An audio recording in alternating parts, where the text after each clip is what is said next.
Good morning. Happy Sunday. Meteorologist Nate Larsen here, Fox 13 News. Quick update, some of the forecast, kicking it off, kind of a view around the northern portion of the state, Wasatch Front, showing pretty calm conditions out there. Lots of sunshine, a little bit of haze, of course, common this time of year. We are in inversion season. A bit of a northwest flow has kind of kept inversion at a minimum, which has been nice so far, while we've had very warm temperatures and high pressure in place. So here's kind of a view of what we're looking at across the country. Generally, when we have a ridge to the, sorry, I'm trying to get rid of my video. There we go.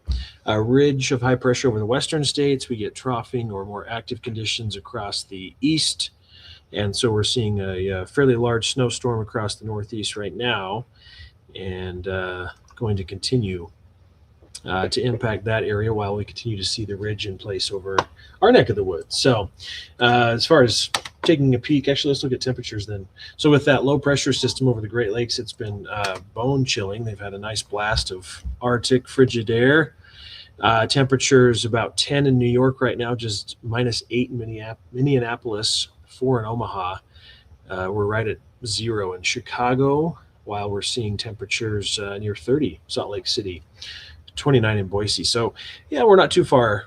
Some of the valley inversions starting to set up a little bit more, are allowing for colder air to kind of fill in some of the valleys. And so we are dropping for overnight lows compared to where we have been.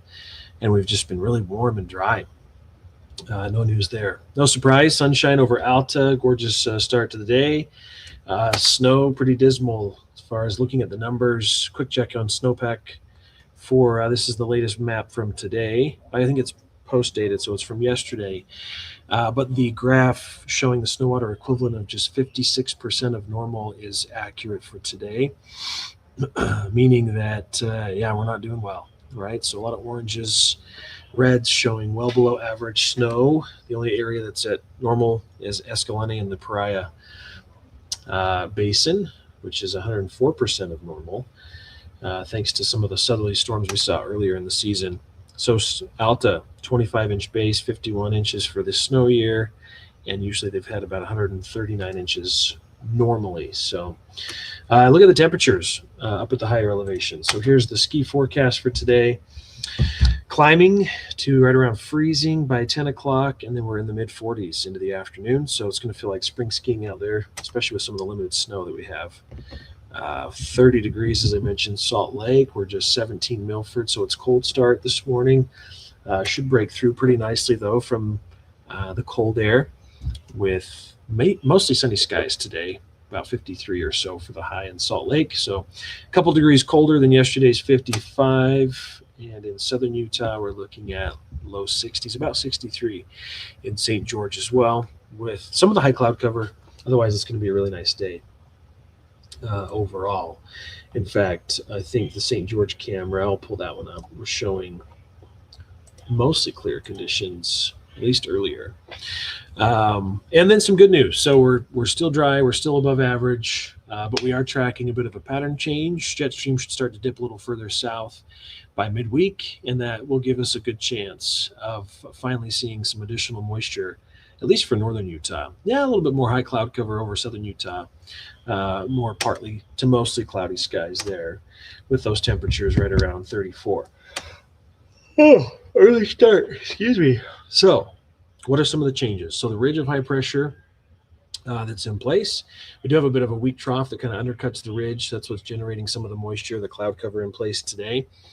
Ridge starts to shift off towards the east. Jet stream dips a little further south, and we'll see a few weak systems move through, mainly northern Utah. This one showing about midweek into Wednesday.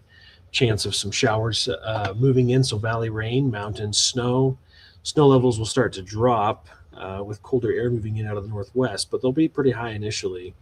And they'll stay above the valley floors for the most part. Could see a bit of a wintry mix come Thursday morning, but then a lot of the moisture clears out. We get a bit of a break Thursday. And then as we get into maybe Friday, Saturday, we start to see another chance with more of this westerly component in the overall weather pattern.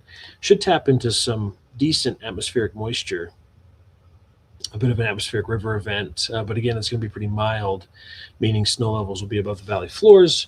which we all want a white Christmas, right? But at least we're going to get some snow in the mountains where we desperately need it and where it really counts. So this is looking ahead, showing that, it might be confined to mostly the northern third of the state as far as the real healthy totals that we're looking at possibly in the next couple weeks.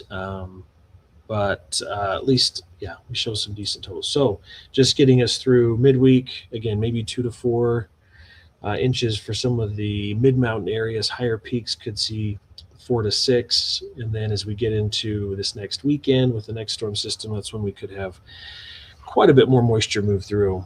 The northern mountains, the Uintas, and the central mountains getting in on some of the action, but it's generally slated to be pretty warm, pretty mild, in fact, across the entire country. Here's the 6 to 10 day temperature outlook showing a good chance of above normal temperatures for essentially all areas except for the far northern portion of the country. And in addition to the warmer temperatures, at least we'll see above average precipitation. But with those warmer temperatures, it's mostly going to be valley rain. So for today, plan on some of the high clouds, temperatures in the 50s for much of northern Utah, 57 in Provo. Light winds today as well. Central Utah getting in on, again, some of the cloud cover, but low 60s in Richfield. We will see Fillmore at 55, Manti 55 as well. And then southern Utah, just real quick, looking at temperatures in the 50s and 60s, 58 Kanab, Bryce Canyon, Blanding, low 50s expected, Bullfrog 54. If you're going to head out this evening, I guess we kind of did the hourly already, but beautiful weather for checking out some of the holiday lights. Plan on temperatures being mainly in the 30s, upper 30s. Certainly need to bundle up. Once the sun goes down, it feels quite a bit colder, but quite nice when the sun's out and you're outside this afternoon, especially with 60s in St. George. Not much change day to day. Wash, rinse, repeat all the way through this next weekend. Partly cloudy skies, no real threat of showers, unfortunately, as far south as southwest Utah. Kind of the pattern, that La Nina looks at, right, when we have active weather in the northern half and a little drier, warmer down south. So we're going to start to see a little bit of that trend. And of course, we've seen much wetter Pacific Northwest with all the flooding, the constant rain and snow that they're getting to the north of us. So we start to get in on some of the action, again, not till Wednesday, late Tuesday into Wednesday. So plan on increasing winds, showers with the moisture coming in directly from the west. It's going to be milder. So we're actually 57 Wednesday. Overnight lows down to 36. So might see a little bit of a wintry mix early Thursday. We'll keep our eyes on that. Slight chance of rain Thursday, showers likely Friday and Saturday if the trend holds. So finally some snow popping up in the mountains. So hopefully this week continues to unfold the way that we're hoping it will, and the models are suggesting it will. Get some snow for the mountains. So anyway, enjoy your Sunday. Thanks for watching. You guys have a great rest of your weekend. Stay safe out there.